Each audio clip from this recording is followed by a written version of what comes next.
WCBI News at 10 starts now.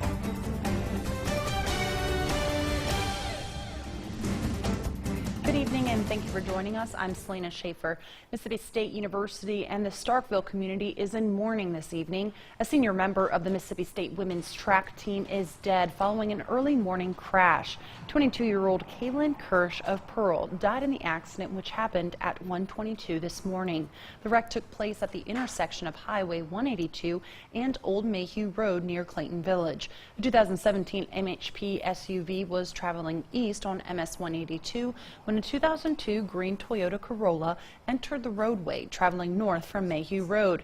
The SUV collided with the left side of the Corolla. Kirsch was a passenger in the Corolla and was pronounced dead at the scene. The MSU Athletics Department and track coach both released statements. Track coach Steve Dudley says, quote, Kaylin always had a positive attitude and this was contagious to everyone around her. We all loved her and Kaylin will remain in our hearts forever. Our thoughts and prayers go out to the entire Kirsch family and to other families involved, end quote. MSU Director of Athletics John Cohen says, quote, our thoughts and prayers are with the Kaylin's family, friends, and teammates and coaches. We will be here to provide support and comfort to her family and teammates during the grieving process, end quote. Well, as things wind down in Houston after a 13-hour-long factory fire, officials and residents continue to clean the debris and hopefully rid the area of the harmful chemicals. WCBI's Parker King spoke to residents in Houston and joins us live in the studio to tell us how the community and the state are moving forward. Parker? Selena, millions of pounds of polyfoam were burned on Friday from a cause that's still unknown. The facility has been demolished, and now all that's left is to pick up the debris. From the front of the old textile factory in Houston, it doesn't look that bad. But from behind, it's a different story. The burning of 2.2 million pounds of polyfoam inside of the building destroyed nearly everything inside. Polyfoam that residents were not aware of. I was shocked. I really didn't think anything was in that building since nobody's used it in so long. Crews and officials came earlier Sunday to tear down the facility, looking for signs of smoldering. After finding none, the fire was officially declared extinguished. It took nearly 13 hours and around 5 million gallons of water to take the fire out, but the lasting effect has residents worried. Well, mainly what that stuff is bad for the environment, you know, and then like stuff like that happen, and then you know you don't want nobody to get sick, you know. I was kind of nervous. I was asking people what was going on, and everyone had told me that the old textile factory or whatever had burned down. The fumes from the fire carried harmful gases, and they were traveling into town to homes and businesses. It got to where Pettit's employer took precautions to make sure Pettit's co-workers were protected. He made all of us wear face masks since it was getting in the store, and he didn't want us to breathe it in. Now that the fire is officially out, the cleanup can take place. Hopefully the community will be rid of the harmful chemicals and gases that came from the fire. We only have one Earth, so we got to take care of it while we can. In Houston, Parker King, WCBI News. And the cleanup for all of the foam and scrap metal from the demolition is scheduled for tomorrow. Selena, back to you. All right, thanks for that update here in the studio, Parker King. Let's now turn it over to weather for our first look with meteorologist Jacob Dickey. Jacob? What a beautiful day we had. Lots of blue sky. Brandy sent this in of the sun peeking between the trees in Caledonia. We also got time. Maybe you got outside like Jerry did and planted some roses. Zeus and Bear are looking at them. Maybe they want to take a bite out of them. I don't know. We had a beautiful day and still is cool out this evening. Though we're at 56. If you're going for a late night walk, perhaps grab the jacket. You also want to grab the long sleeves for the morning run. We're going to bottom out at 51. Coming up, we'll talk about how much longer the sunshine will last, a look at our next chance of storms, and take a look at even another great weekend in a couple days. We'll be right back. All right, well, the runners and walkers took advantage of this weekend's lovely weather to raise money for mission work. The 4th annual Passion for the World 5K took place at Tupelo's Ballard Park. The event is organized by West Jackson Street Baptist Church. The 5K raises money for a different mission project each year. Pastor Keith Cochran says this year the event will help Christians in Jordan. The money that we raise goes to a church that's several churches in Jordan that are working with refugees from Syria. And so that money will help them do the work that they do with refugees there in Jordan. It's a great time. Come out and enjoy a beautiful day and have a good time running, walking. We have some runners, we have some that walk, some that do a little bit of both. The Passion for the World 5K has raised about $2,000 each year for missions.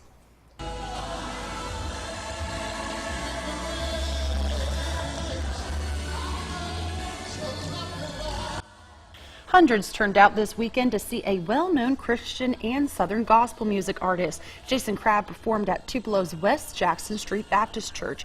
The Dove Award-winning artist sang classics along with new numbers from his CD, Whatever the Road. Crabb is well known as a member of the Crabb Family musical group, and he has appeared on many Gather Homecoming videos. He says performing in Tupelo is always special because the city's most famous son, Elvis Presley, was heavily influenced by gospel music and is still making an impact in today's music.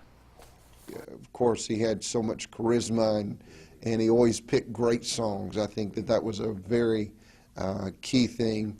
But his I would say the bloodline, so to speak, of his music would go back to gospel music. He loved it. He had quartets singing with him on stage. The people that was playing the music for him, a lot of them come up in Christian music. Crabb was backed up by choirs from West Jackson, Mount Zion in Columbus, and Hillcrest Baptist from New Albany. A well-known restaurant that is opening this week in our area invites guests in for a sneak peek and helps out a children's hospital. The newest Texas Roadhouse is set to open in Monday in Tupelo this weekend. The restaurant held a preview for guests and employees' families. It was an opportunity for the crew to get some experience waiting on hungry diners, and it also gave a chance for the restaurant to raise money for Lebanon Children's Hospital. The restaurant was full of guests Saturday night and Sunday afternoon. It's another training tool. You know, it's kind of a soft opening, if you would. Staff gets to see what real guests in Tupelo are like, and they get to see what we're like and what we're about, and it's a really good experience for everybody involved. Cutting will be held at 1 on Monday, and the restaurant opens to the public at 4. Texas Roadhouse will employ about 180 employees at the Tupelo location alone. Coming up after the break, we take a look at some national news with the latest from the White House. Stay with us.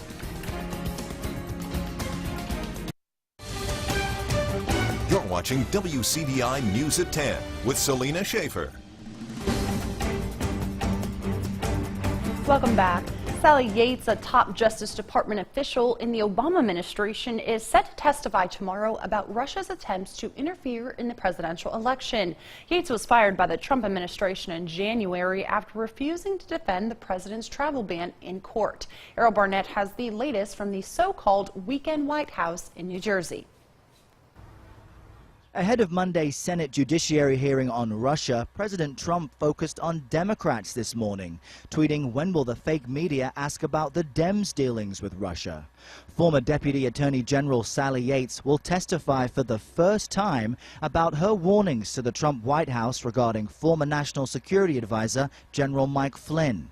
Senate Judiciary Committee member Dianne Feinstein. She apparently has some information as to who knew what when that she is willing to share. The new National Security Advisor talking to ambassadors from around the world, there's nothing wrong with that. Republican committee member Senator Roy Blunt said Flynn's contacts aren't suspicious, but lying about it is. What was particularly wrong was General Flynn not being truthful about the substance of what he said. Meanwhile, President Trump's son-in-law and advisor Jared Kushner is facing questions about conflicts of interest. As reports emerged, his sister, Nicole Meyer, spent the weekend promoting the family business and controversial EB-5 visas in China. The visas grant wealthy foreigners and their families a conditional 2-year green card after investing at least $500,000 in U.S. businesses. In this statement, his personal lawyer tells CBS News that Kushner has no involvement with his previous companies, divested his interests, and is not a beneficiary of the family trust. A Kushner Company spokesperson also sent CBS News a statement apologizing on behalf of Miss Maya if, quote, mention of her brother was in any way interpreted as an attempt to lure investors. Errol Barnett, CBS News, Branchburg, New Jersey. It was a tale of two weekends. The best of times this weekend, sunshine, beautiful weather. The worst of times last weekend, we were dealing with 29 tornadoes and damage across all of Mississippi. Coming up, we'll talk about how long the sunshine's going to last and take a look at our next chance for storms. Your first alert weather forecast with meteorologist Jacob Dickey. What a beautiful day we had. Hopefully you got to spend it outside like Rowan did. She's on the back deck in Starkville, loving that sunshine. We got to love it all over northeast Mississippi and west Alabama today. Keeping those clear skies tonight, though. We're going to drop down into the low 50s. Amory will be at 51, Calhoun City 52, Tupelo will be at 51. We could get a couple upper 40s under the board. I don't think that's anything we cannot expect. Just a nice, cool, crisp, and clear night for us. But we warm up quickly tomorrow. Aberdeen by lunchtime, have it outside, mid-70s, and we're going to finish the day in the low 80s with clear skies all day long. We're going to be 84 in Amory, 83 in Winona. Macon will be at 85, as will Aliceville, for our top spot for the day tomorrow. Again, keeping that sunshine, and we're going to keep it around through the week as well. We're going to get into the upper 80s by Tuesday, Wednesday, and Thursday. Could see a couple 90s on the board. That's not out of the question. And that's going to be all across the southeast to have that warm weather. And when we factor that in with the drought that we have, we still are suffering from some of that drought here in northeast Mississippi and a moderate drought for Tupelo, Amory into west Alabama.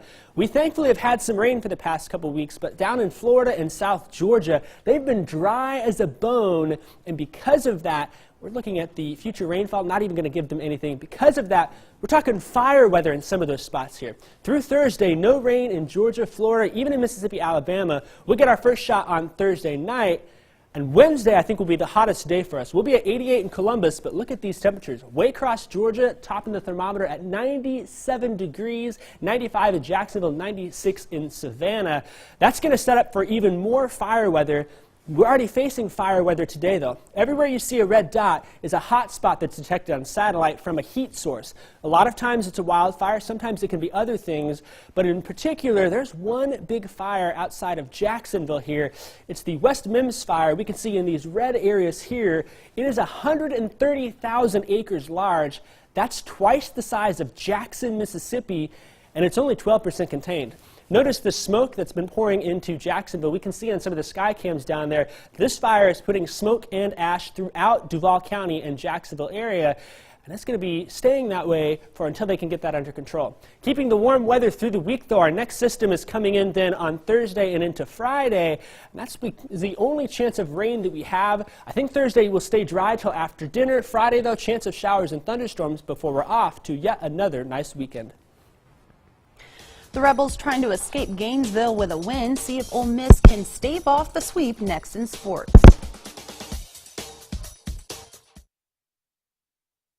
Here's WCDI Sports with Tom Ebel. The Ole Miss Rebels trying to escape Gainesville without the brooms coming out. Florida Gators winning the first two of this series. Ole Miss looking to return to Oxford with a W under their belt. Ole Miss dropped the first, or on Saturday's matchup, giving up 7 unanswered runs. Nick Fortes doing all he can for redemption. He's going to slap one to deep left center. Gets to the gap. Here comes Will Golson, hard charging all the way from first. He's going to beat any kind of throw. So the Rebels tie the game up at 1. But the Gators would chomp right on back, up 3-1 here. That's Ryan Larson, absolutely crushes one. This one might have rang the O-Dome, top of the dome over there in Gainesville. It's 4-1 Gators.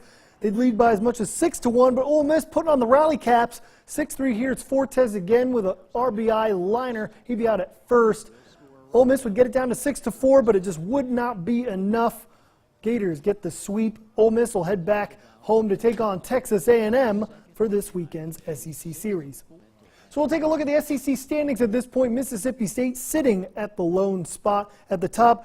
Just for anyone wondering, Alabama and Auburn in some Iron Bowl baseball, they are in the bottom of the 15th right now.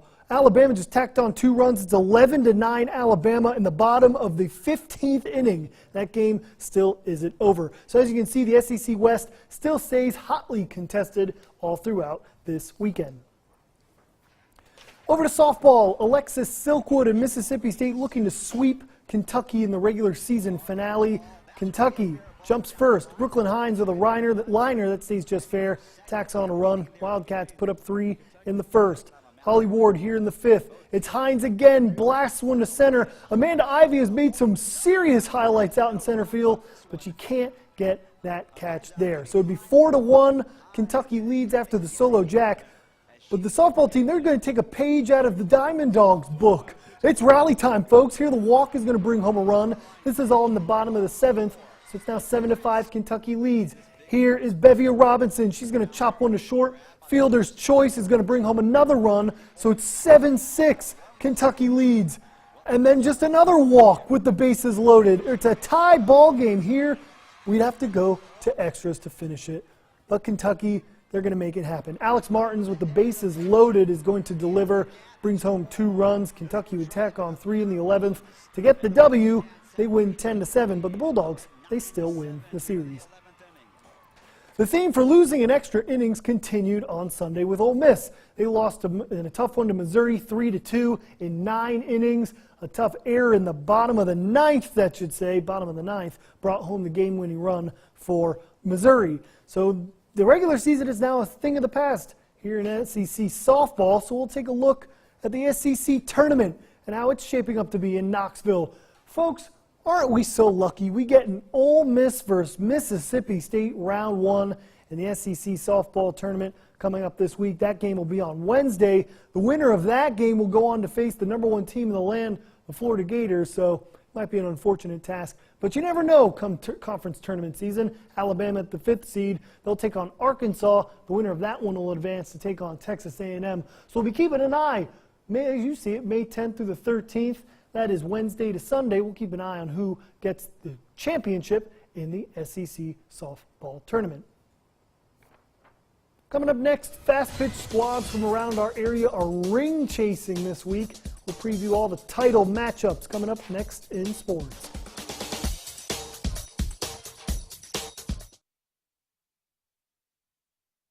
Welcome back, and thanks for staying up with us here on WCBI Sports. It's title time for fast-pitch softball at the high school level this week. Let's take a look at some of the matchups we can look forward to. Tupelo taking on Harrison Central in 6A. Here in 5A, Neshoba Central will look for Pequeño and Long Beach. That game will go to a game 3. It's the same story for the Kosciuszko Lady Whippets. They'll await the winner of North Pike versus East Central. Let's take a look at some of the times. So Tupelo, their first game is on Thursday at 1:30. And then 3A, Moorville taking on Choctaw Central. Their first game will be on Wednesday at 4 p.m. Then we'll jump over to 2A. East Union and Mantachie. A winner takes all game 3 tomorrow. The winner of that will take on Taylorsville. We'll be up in East Union tomorrow. We'll have highlights of that. Big game 3 coming up tomorrow right here on WCBI Sports. And in 1A, the Hamilton Lady Lions, they'll look to bring home a fast pitch championship ring. They'll take on Boga Chitto. Their first matchup is at 11 a.m. coming up on Wednesday. Also this week, not yet ring time for baseball teams around our area, but it's the North and South half finals. For our area, Tupelo taking on Hernando in 6A. We're still waiting to see who's going to be the North half for 5A. Lewisburg taking on Oxford and New Hope taking on Germantown. Both of those games going to a pivotal game 3, so we'll keep an eye on that coming up tomorrow. 4A, Ripley taking on Corinth. 3A, Moorville. It's a common thing in 3A. The Moorville Super Troopers, they'll take on Kossuth. And 3A, happy spring for all those Super Troopers up in Moorville. So in 2A, a Union County battle between Ingomar and East Union. That should be a great series over in 2A. And then in 1A North, we got TCPS, the reigning champs, taking on Smithville Seminoles. And then in 1A South, Nanawaya awaiting the winner of Resurrection and Ethel. The state title games for those will be coming up later next week. The 2017 Geico 500 at Talladega. Oh boy, here we go. The big one at Talladega. A.J. Allmendinger gets a piece of the left quarter panel of Chase Elliott, and it's just a big old trash heap. 18 cars involved in this one. Chase Elliott went on a ride. A.J. Allmendinger, he's going to end up on his hood. Nothing good about that. But hey, Olive Branch's own Ricky Stenhouse Jr. takes home the checkered flag here at Talladega, doing a little bit of fancy wheel work, as they say. I'd say fancy footwork, but the foot's on the pedal with this one. So it's Stenhouse Jr., Mississippi's own, brings home the checkered flag in Talladega. And if there's one race to see in the NASCAR's 36 race circuit, it's definitely Talladega, because it never comes to disappoint. So that'll do it for sports. Have a last Alaska forecast coming up next.